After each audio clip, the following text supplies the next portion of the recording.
So hello everyone, welcome back to a new video. तो आज की वीडियो में मैं एक और one of the most asked questions का आंसर देने वाला हूँ, जो कि है कि how much does it cost to study in Canada.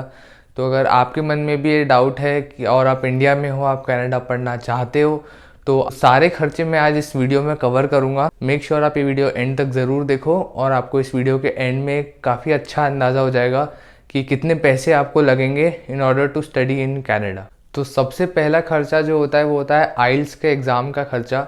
तो आइल्स के एग्ज़ाम की फ़ीस जो मैंने दी थी वो थी 14,700 रुपीज़, पर ये वेरी कर सकती है, ज़्यादा नहीं, 300-400-500 रुपये, 1,000 रुपये ऊपर नीचे हो सकती है। एक साल पहले जिन्होंने दिया था मुझसे उनके 14,200 के आसपास लगे थे, और जो आज बच्चे दे रहे हैं उनके 14,900 या 15,000 के आसपास लग रहे हैं।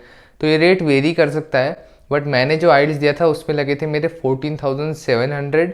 तो ये होता है आपका सबसे पहला खर्चा। नाउ सेकंड खर्चा जो होता है वो होता है कंसल्टेंसी फीस।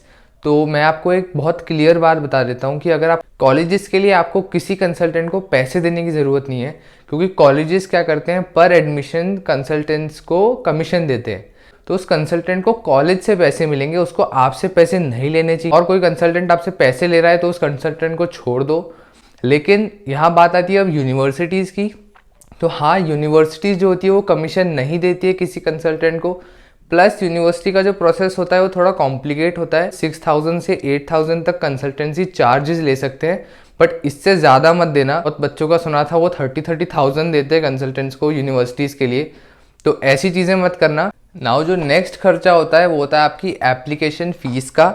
तो एप्लीकेशन फ़ीस जो होती है वो नॉन रिफंडेबल होती है, और वो आप जिस भी कॉलेज या जितने भी यूनिवर्सिटी में अप्लाई करोगे उसकी फ़ीस होगी, हर एक की अलग अलग होगी। तो अब आप, जैसे मैंने किया था, 2-3 कॉलेजेस में अप्लाई किया था और 1-2 यूनिवर्सिटीज़ में किया था, तो इस हिसाब से मेरा खर्चा टोटल लगभग 10,000-12,000 के आसपास आया था। बट जैसे सेनेका कॉलेज की एप्लीकेशन फ़ी थी $85, और यूनिवर्सिटीज़ की फ़ीस लगभग 100 से 120 की रेंज में होती है, और ज़्यादा भी हो सकती हैं जितनी अच्छी यूनिवर्सिटी होगी।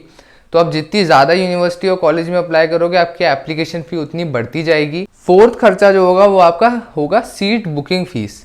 नाउ सीट बुकिंग फ़ीस जो होती है, ये चीज़ ज़्यादातर वैसे कॉलेज और यूनिवर्सिटी दोनों में होती है, बट यूनिवर्सिटीज़ में कैसे काम करता है कि आपकी जो ट्यूशन फ़ी होती है उसका एक कंसिडरेबल अमाउंट आपको पहले देना पड़ता है, एक बार आप एक्सेप्ट हो जाते हो तो, जो रेंज कर सकता है $2,000 से $4,000 के आसपास, in order to reserve your seat.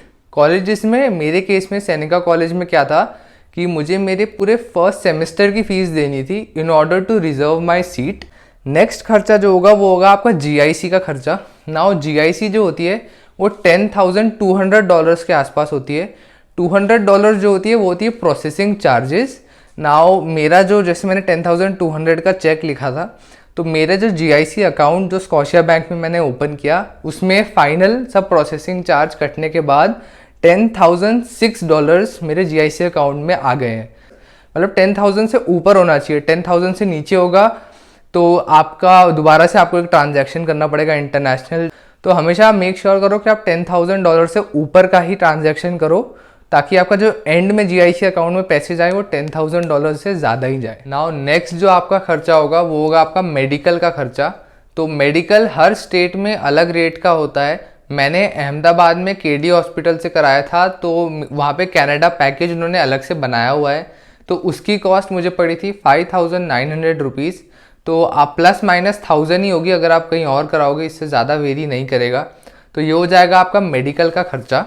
उसके बाद नेक्स्ट खर्चा होगा वो होगा आपका यूनिवर्सिटी की फ़ी, जो कि या तो आप पूरे 1 ईयर की करोगे या तो फर्स्ट सेमेस्टर या 6 महीने की करोगे। नाउ ये डिपेंड करता है कि अगर आप SDS में जा रहे हो या नॉन SDS में जा रहे हो। तो SDS में अगर जा रहे हो तो आपको 1 फुल ईयर की फ़ीस प्लस GIC भरनी पड़ेगी, और नॉन SDS में जा रहे हो तो आपको 1 सेमेस्टर की फ़ीस भरनी पड़ेगी और प्लस GIC भरनी पड़ेगी। तो SDS वर्सेस नॉन SDS पे मैं एक पूरा वीडियो अलग से बनाऊंगा बेनिफिट्स के ऊपर, कौन सा अच्छा होता है कौन सा नहीं होता है।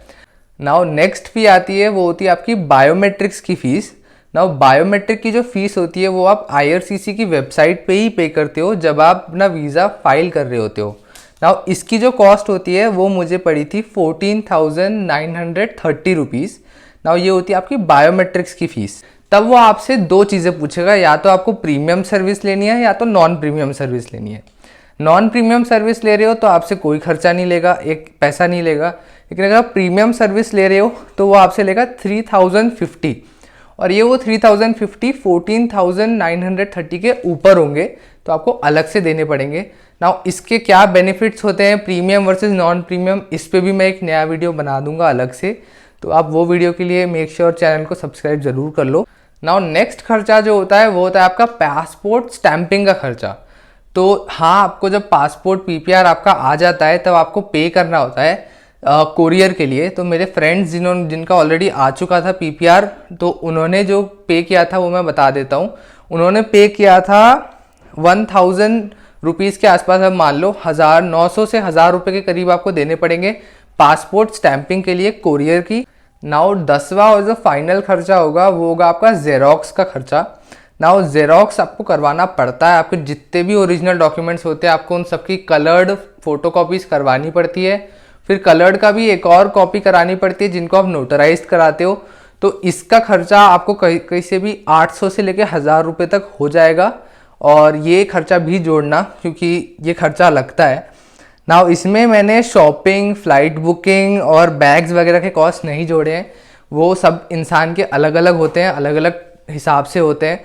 तो अगर मैं जिस रेट पे फ़्लाइट बुक करूँगा ज़रूरी नहीं आपको उस रेट पे मिले, तो इस वजह से वो खर्चे मैंने नहीं डाले। लेकिन स्टडी से रिलेटेड, एजुकेशन से रिलेटेड जितने भी खर्चे मैंने इसमें कवर कर दिए हैं।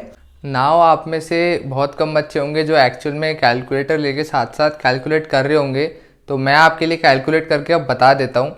तो मेरा जो टोटल कॉस्ट मुझे पड़ी वो पड़ी होगी 15,59,580, या फिर आप 15,60,000 रुपये मान सकते हो मोटा मोटा।